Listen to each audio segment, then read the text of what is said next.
The Labours of Hercules by Agatha Christie. Episode 3, The Arcadian Stag.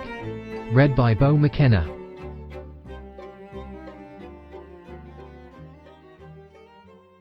Hercule Poirot stamped his feet, seeking to warm them. He blew upon his fingers.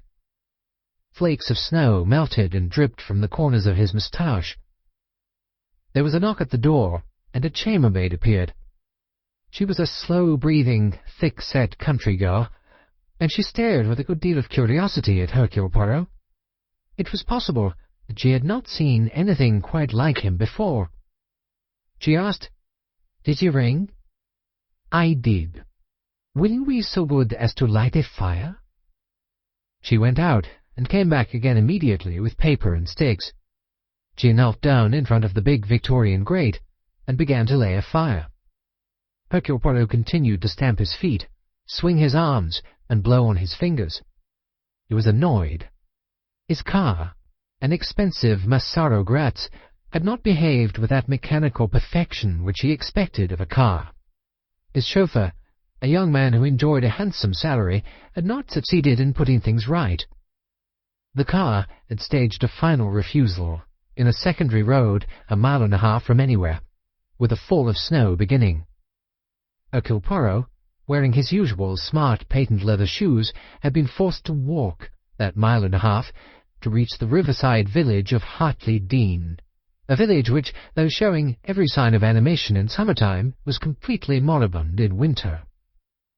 The Black Swan had registered something like dismay at the arrival of a guest. The landlord had been almost eloquent as he pointed out that the local garage could supply a car in which the gentleman could continue his journey. Hercule Poirot repudiated the suggestion. His Latin thrift was offended. Hire a car? He already had a car, a large car, an expensive car. In that car, and no other, he proposed to continue his journey back to town. And in any case, even if repairs to it could be quickly effected, he was not going on in this snow until next morning. He demanded a room, a fire, and a meal. Sighing, the landlord showed him to the room, sent the maid to supply the fire, and then retired to discuss with his wife the problem of the meal. An hour later, his feet stretched out towards the comforting blaze, Hercule Poirot reflected leniently on the dinner he had just eaten. True, the steak had been both tough and full of gristle. The Brussels sprouts had been large, pale, and definitely watery. The potatoes had had hearts of stone. Nor was there much to be said for the portion of stewed apple and custard which had followed. The cheese had been hard, and the biscuit soft. Nevertheless, thought Hercule Poirot, looking graciously at the leaping flames, and sipping delicately at a cup of liquid mud, euphemistically called coffee, it was better to be full than empty, and after tramping snow-bound lanes in patent leather shoes, to sit in front of a fire was paradise. There was a knock on the door, and the chambermaid appeared. "Please, sir, the man from the garage is here. Would I to see you?" Hercule Poirot replied amiably, "Let him mount." The girl giggled and retired. Poirot reflected kindly that her account of him to her friends would provide entertainment for many winter days to come. There was another knock, a different knock, and Poirot called, "Come in." He looked up with approval at the young man who entered and stood there, looking ill at ease, twisting his cap in his hands. Here, he thought, was one of the handsomest specimens of humanity he had ever seen.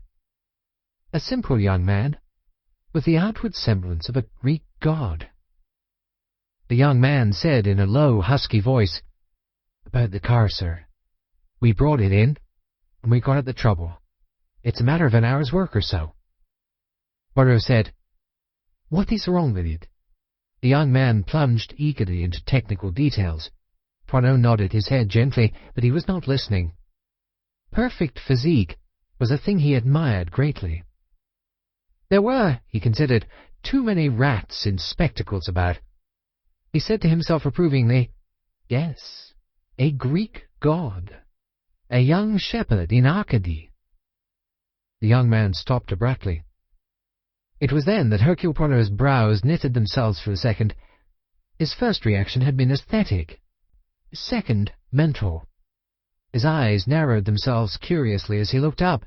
He said, "I comprehend. Yes, I comprehend." He paused, and then added, "My chauffeur, he has already told me that which you have just said." He saw the flush that came to the other's cheek, saw the fingers grip the cap nervously. The young man stammered, "Yes, yes, sir, I know." Hercule Poirot went on smoothly, "But you thought that you would also come and tell me yourself?" Yes, sir. I thought I'd better." "That," said Hercule Poirot, "was very conscientious of you. Thank you." There was a faint but unmistakable note of dismissal in the last words, but he did not expect the other to go, and he was right. The young man did not move. His fingers moved convulsively, crushing the tweed cap, and he said in a still lower, embarrassed voice, "Excuse me, sir, but it's true, isn't it, that you're the detective gentleman? You're Mr. Hercules Poirot?" He said the name very carefully. Poirot said, "That is so." Red crept up the young man's face. He said, "I read a piece about you in the paper." "Yes?" The boy was now scarlet. There was distress in his eyes, distress and appeal. Hercule Poirot came to his aid. He said gently, "Yes? What is it you want to ask me?" The words came with a rush now. "I'm afraid you may think it's an awful cheek of me, sir, but you're coming here by chance like this. Well, it's too good to be missed. Haven't read about you and the clever things you've done, and anyway, I said as after all, I might as well ask you. There's no harm in asking, is there?" Hercule Poirot shook his head. He said, "You want my help in some way?" The other nodded. He said, his voice husky and embarrassed, It's about a young lady. If you could find her for me." "Find her? Has she disappeared, then?" "That's right, sir." Hercule Poirot sat up in his chair. He said sharply, "I could help you, perhaps, yes, but the proper people for you to go to are the police. It is their job, and they have far more resources at their disposal than I have." The boy shuffled his feet. He said awkwardly, "I couldn't do that, sir. It's not like that at all. It's all rather peculiar, so to speak." Hercule Poirot stared at him. Then he indicated a chair. "Eh bien. Then, sit down. What is your name?" "Williamson, sir. Ted Williamson." "Sit down, Ted, and tell me all about it." "Thank you, sir." He drew forward the chair and sat down carefully on the edge of it. His eyes had still that appealing dog-like look. Hercule Poirot said gently, "Tell me." Ted Williamson drew a deep breath. You see, sir, it was like this. I never saw her but once, and I don't know her right name or anything, but it's queer, like, the whole thing. And my letter came back and everything. "Start," said Hercule Poirot, "at the beginning. Do not hurry yourself. Just tell me everything that occurred." "Yes, sir. Well, perhaps you know Grasslawn, sir. That big house down by the river past the bridge." "I know nothing at all." "Belongs to Sir George Sanderfield, it does. He uses it in the summertime for weekends and parties. Rather a gay lot he has down as a rule, actresses and that. Well, it was last June, and the wireless was out of order, and they sent me up to see to it." Poirot nodded. "So I went along. The gentleman was out on the river with his guests, and the cook was out, and his manservant had gone along to serve the drinks and all that on the launch. There was only this girl in the house. She was a lady's maid to one of the guests. She let me in and showed me where the set was, and stayed there while I was working on it. And so we got talking and all that. Nita, her name was, so she told me, and she was lady's maid to a Russian dancer who was staying there." "What nationality was she? English?" No, sir, she'd be French, I think. She'd a funny sort of accent, but she spoke English all right. She was friendly, and after a bit I asked her if she could come out that night and go to the pictures, but she said her lady would be needing her. But then she said as how she could get off early in the afternoon, because as how they wasn't going to be back off the river till late. So, the long and the short of it was that I took the afternoon off without asking, nearly got the sack for it too, and we went for a walk along by the river. He paused. A little smile hovered on his lips. His eyes were dreamy. Poirot said gently, "And she was pretty, yes? Oh, she was just the loveliest thing you ever saw. Her hair was like gold. It went up each side like wings. Then she had a gay kind of way of trimming along. I fell for her right away, sir. I'm not pretending anything else." Poirot nodded. The young man went on. "She said as how her lady would be coming down again in a fortnight, and we fixed up to meet again then." He paused. "But she never came. I waited for her at the spot she'd said, but no sign of her. And at last I made bold to go up to the house and ask for her. The Russian lady was staying there all right, and her maid too, they said. Sent for her, they did. But when she came, it wasn't nature at all. Just a dark, catty-looking girl. A bold lot if ever there was one. Marie, they called her. 'You want to see me?' she says, simpering all over. She must have seen I was took aback. I said, was she the Russian lady's maid, and something about her not being the one I'd seen before, and then she laughed and said that the last maid had been sent away sudden. 'Sent away?' I said. 'What for?' She sort of shrugged her shoulders and stretched out her hands. 'How should I know?' she said. 'I was not there.' Also, it took me back. At the moment, I couldn't think of anything to say. But afterwards, I plucked up the courage, and I got to see this Marie again and asked her to get me Nita's address. I didn't let on to her that I didn't even know Nita's last name. I promised her a present if she did what I asked. She was the kind as wouldn't do anything for you for nothing. Well, she got it all right for me, an address in North London it was, and I wrote to Nita there. But the letter came back after a bit, sent back through the post office with no longer at this address scrawled on it." Ted Williamson stopped. His eyes, those deep blue, steady eyes, looked across at Poirot.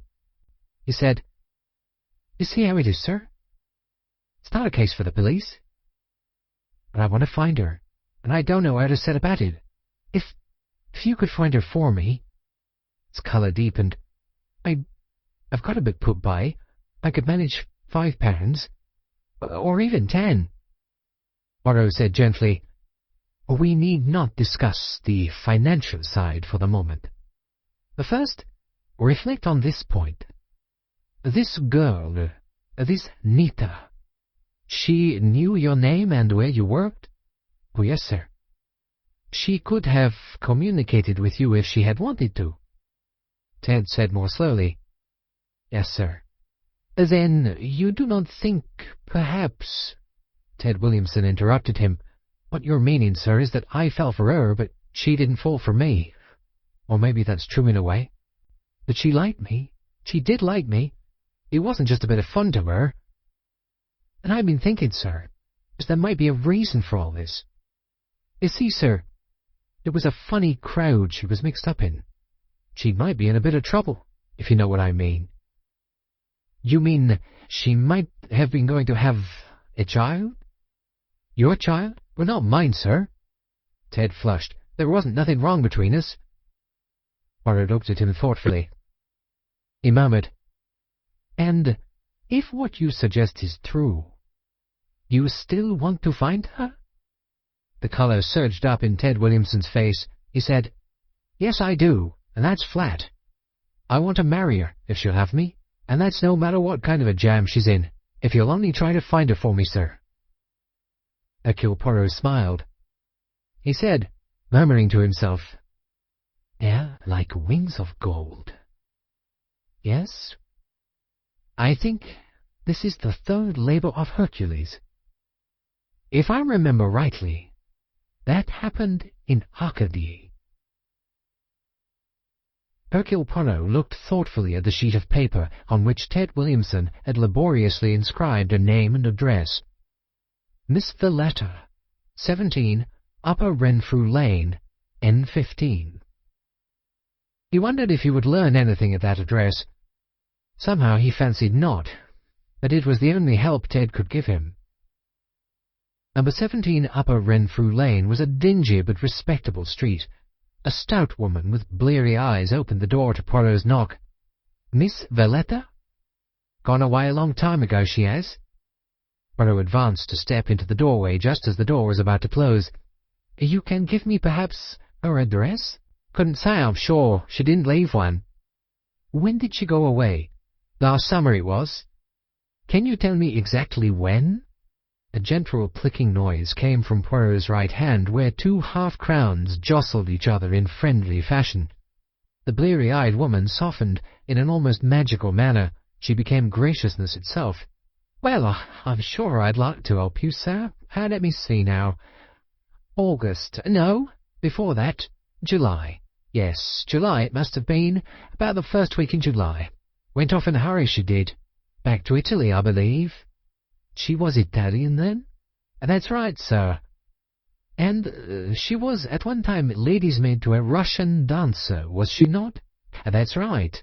Madame Semelania, or some such name. Danced at the Thespian, in this ballet everyone's so wild about. One of the stars, she was." Poirot said, "Do you know why Miss Villetta left her post?" The woman hesitated a moment before saying, "I couldn't say, I'm sure." "She was dismissed, was she not?" "Well, I believe there was a bit of a dust-up. But mind you, Miss Villetta didn't let on much about it. She wasn't one to give things away. But she looked wild about it. Wicked temper she had. Real Italian. Her black eyes all snapping and looking as if she'd like to put a knife into you. I wouldn't have crossed her when she was in one of her modes." "And you are quite sure you do not know Miss Villetta's present address?" The half-crowns clinked again encouragingly. The answer rang true enough. "I wish I did, sir. I'd be only too glad to tell you, but there, she went off in a hurry, and there it is." Poirot said to himself thoughtfully, "Yes, there it is." Ambrose Vandel, diverted from his enthusiastic account of the decor he was designing for a forthcoming ballet, supplied information easily enough. "Sanderfield? George Sanderfield? Nasty fellow. Rolling in money, but they say he's a crook. Dark horse. Affair with the dancer? But of course, my dear. He had an affair with Katrina Samoshenko. You must have seen her. Oh, my dear, too delicious. Lovely technique. The Swan of Toledo. You must have seen that. My dear Cor. And that other thing of Debussy. Or is it Manini? La Biche au Bois. She danced it with Michael Novgin. She's so marvellous, isn't he?" "And she was a friend of Sir George Sanderfield?" "Yes. She used to weekend with him at his house on the river. Marvellous parties, I believe he gives." "Would it be possible, mon cher, for you to introduce me to Mademoiselle Samoshenka?" "But, my dear, she isn't here any longer. She went to Paris or somewhere, quite suddenly. You know, they do say that she was a Bolshevik spy or something. Not that I believe it myself. You know people love saying things like that. Katrina always pretended that she was a White Russian. Her father was a prince or a Grand Duke, the usual thing. Goes down so much better." Andel paused to return to the absorbing subject of himself. "Now, as I was saying, if you want to get the spirit of Bathsheba, you've got to steep yourself in the Semitic tradition. I express it by—" He continued happily. The interview that Hercule Poirot managed to arrange with Sir George Sanderfield did not start too auspiciously. The dark horse, as Ambrose Vandel had called him, was slightly ill at ease. Sir George was a short, square man with dark, coarse hair and a roll of fat in his neck. He said, "Well, Monsieur Poirot, what can I do for you? We haven't met before, I think?" "No, we have not met." "Well, what is it? I confess I'm quite curious." "Oh, it is very simple. A mere matter of information." The other gave an uneasy laugh. "Want me to give you some inside dope, eh? Didn't know you were interested in finance." "It is not a matter of les affaires. It is a question of a certain lady." "Oh, a woman." Sir George Sanderfield leant back in his armchair. He seemed to relax. His voice held an easier note. Poirot said, "You were acquainted, I think, with Mademoiselle Katerina Samoushenka." Sanderfield laughed. "Yes, an enchanting creature. Pity she's left London."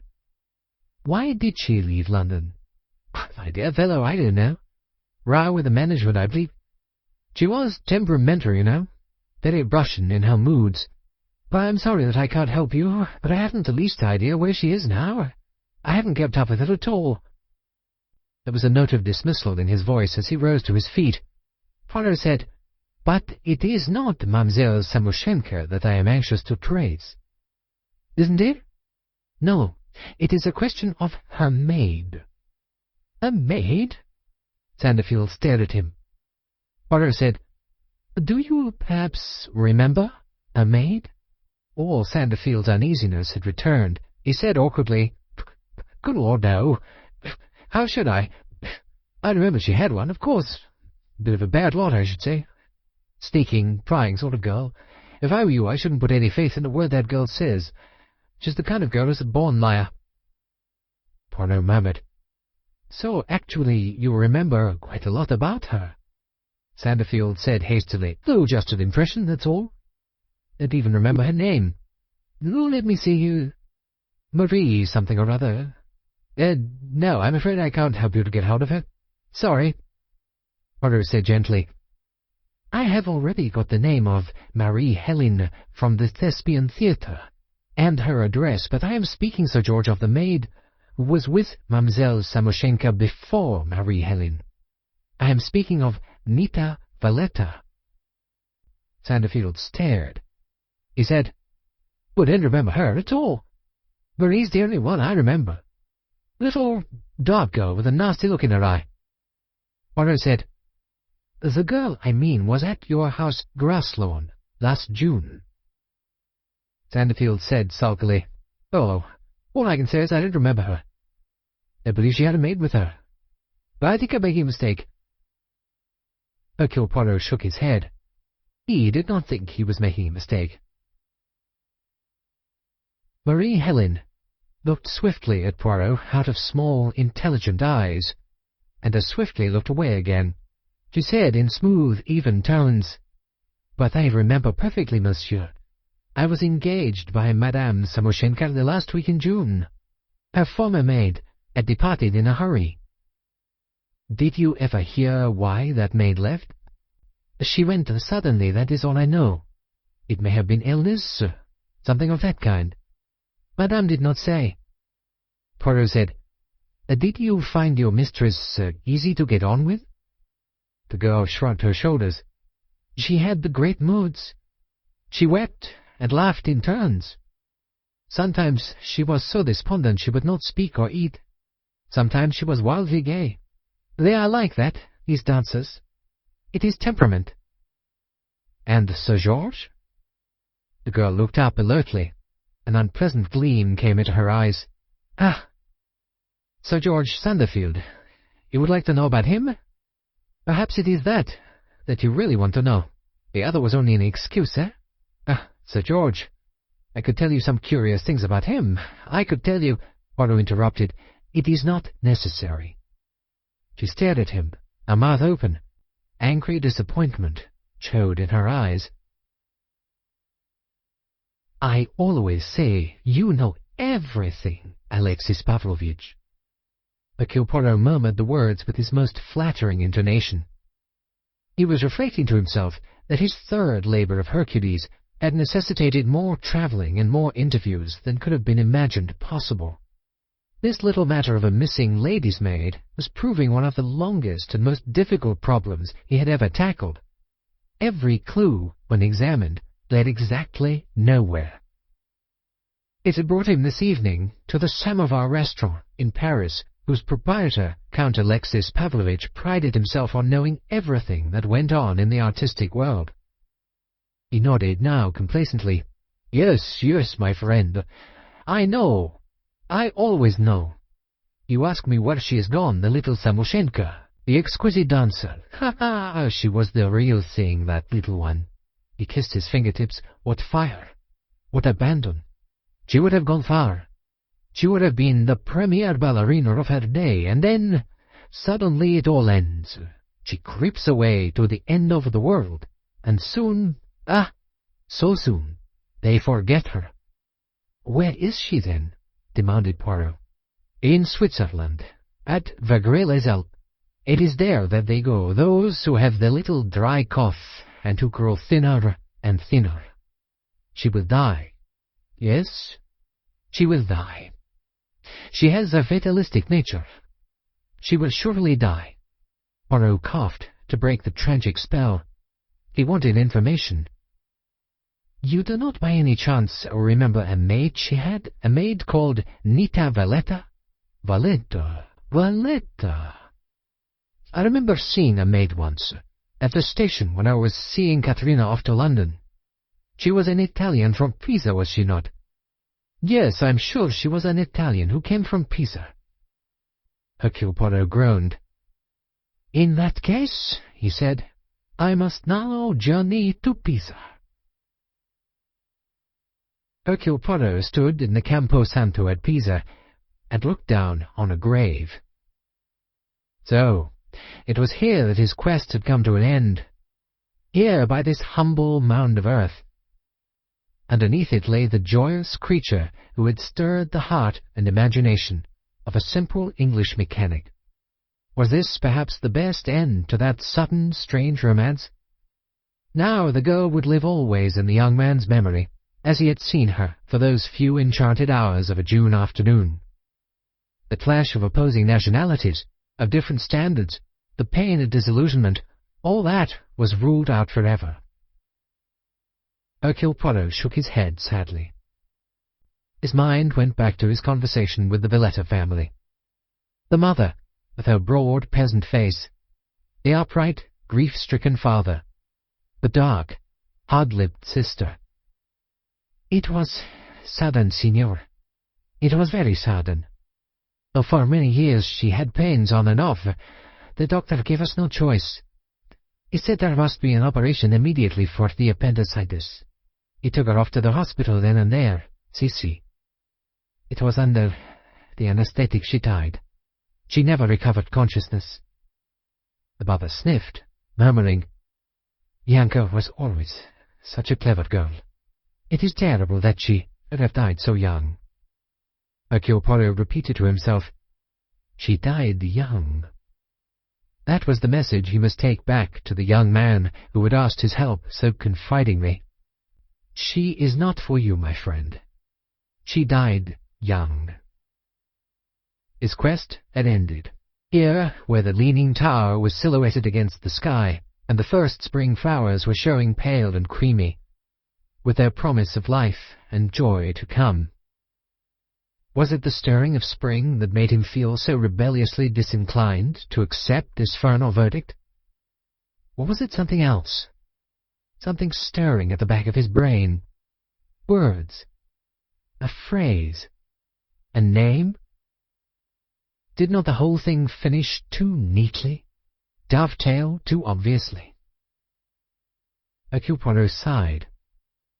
He must take one more journey to put things beyond any possible doubt. He must go to Vagré-les-Alpes. Here, he thought, really was the world's end. This shelf of snow, these scattered huts and shelters, in each of which lay a motionless human being, fighting an insidious death. So he came at last to Katrina Samoschenka. When he saw her lying there with hollow cheeks, in each of which was a vivid red stain, and long, thin, emaciated hands stretched out on the coverlet, a memory stirred in him. He had not remembered her name, but he had seen her dance, had been carried away and fascinated by the supreme art that can make you forget art. He remembered Michael Novgin, the hunter, leaping and twirling in that outrageous and fantastic forest that the brain of Ambrose Vandel had conceived. And he remembered the lovely flying hind, eternally pursued, eternally desirable, a golden, beautiful creature with horns on her head and twinkling bronze feet. He remembered her final collapse, shot and wounded, and Michael Novgin standing bewildered with the body of the slain deer in his arms. Katrina Samoschenko was looking at him with faint curiosity. She said, "I have never seen you before, have I? What is it you want of me?" Hercule Poirot made her a little bow. "First, madame, I wish to thank you for your art, which made for me once an evening of beauty." She smiled faintly. "But also, I am here on a matter of business. I have been looking, madame, for a long time for a certain maid of yours. Her name was Nita." "Nita?" She stared at him. Her eyes were large and startled. She said, "What do you know about Nita? I will tell you." He told her of the evening when his car had broken down, and of Ted Williamson standing there twisting his cap between his fingers and stammering out his love and his pain. She listened with close attention. She said when he had finished, "It is touching, that." "Yes, it is touching." Hercule Poirot nodded. "Yes," he said, "it is a tale of Arcady, is it not? What can you tell me, madame, of this girl?" Katrina Samoschenko sighed. "I had a maid, Anita. She was lovely, yes, gay, light of heart. It happened to her what happens so often to those the gods favor. She died young." They had been Poirot's own words, final words, irrevocable words. Now he heard them again, and yet he persisted. He asked, "She is dead?" "Yes, she is dead." Hercule Poirot was silent for a minute. Then he said, "There is one thing I do not quite understand. I asked Sir George Sanderfield about this maid of yours, and he seemed afraid. Why was that?" There was a faint expression of disgust on the dancer's face. "You just said a maid of mine. He thought you meant Marie, the girl who came to me after Juanita left. She tried to blackmail him, I believe, over something that she found out about him. She was an odious girl, inquisitive, always prying into letters and locked drawers." Poirot murmured, "Then that explains that." He paused a minute. Then he went on, still persistent. "Juanita's other name was Valletta, and she died of an operation for appendicitis in Pisa? Is that correct?" He noted the hesitation, hardly perceptible but nevertheless there, before the dancer bowed her head. "Yes, sir, that is right." Poirot said meditatively, "And yet there is still a little point. Her people spoke of her not as Juanita, but as Bianca." Katrina shrugged her thin shoulders. She said, "Bianca, Juanita, does it matter? I suppose her real name was Bianca, but she thought the name of Juanita was more romantic, and so chose to call herself by it." "Ah, you think that?" He paused, and then his voice changing, he said, "For me, there is another explanation." "What is it?" Poirot leaned forward. He said, "The girl that Ted Williamson saw had hair that he described as being like wings of gold." He leaned still a little further forward. His finger just touched the two springing waves of Katrina's hair. "Wings of gold? Horns of gold. It is as you look at it. It is whether one sees you as devil or as angel. You might be either. Or are they perhaps only the golden horns of the stricken deer?" Katrina murmured, "Stricken deer," and her voice was the voice of one without hope. Poirot said, "All along, Ted Williamson's description has worried me. It brought something to my mind. Something that was you, dancing on your twinkling bronze feet through the forest. Shall I tell you what I think, mademoiselle? I think there was a week when you had no maid, when you went down alone to Graslon, for Bianca Valletta had returned to Italy, and you had not yet engaged a new maid. Already you were feeling the illness which has since overtaken you, and you stayed in the house one day when the others went out on an all-day excursion on the river. There was a ring at the door, and you went to it, and you saw— Shall I tell you what you saw? You saw a young man who was as simple as a child, and as handsome as a god, and you invented for him a girl. Not Anita, but Incognita, and for a few hours you walked with him in Arcady. There was a long pause. Then Katrina said in a low, hoarse voice, "In one thing at least, I have told you the truth. I have given you the right end to the story. Nita will die young." "Ah, no!" Hercule Poirot was transformed. He struck his hand on the table. He was suddenly prosaic, mundane, practical. He said, "It is quite unnecessary. You need not die. You can fight for your life, can you not, as well as another?" She shook her head, sadly, hopelessly. "What life is there for me? Not the life of the stage, bien entendu. But think, there is another life. Come now, mademoiselle. Be honest. Was your father really a prince, or a grand duke, or even a general?" She laughed suddenly. She said, "Ik drove a lorry in Leningrad." "Very good. And why should you not be the wife of a garage hand in a country village, and have children as beautiful as gods, and with feet, perhaps, that will dance, as you once danced?" Katrina caught her breath. "But the whole idea is fantastic." "Nevertheless," said Hercule Poirot with great self-satisfaction, "I believe it is going to come true."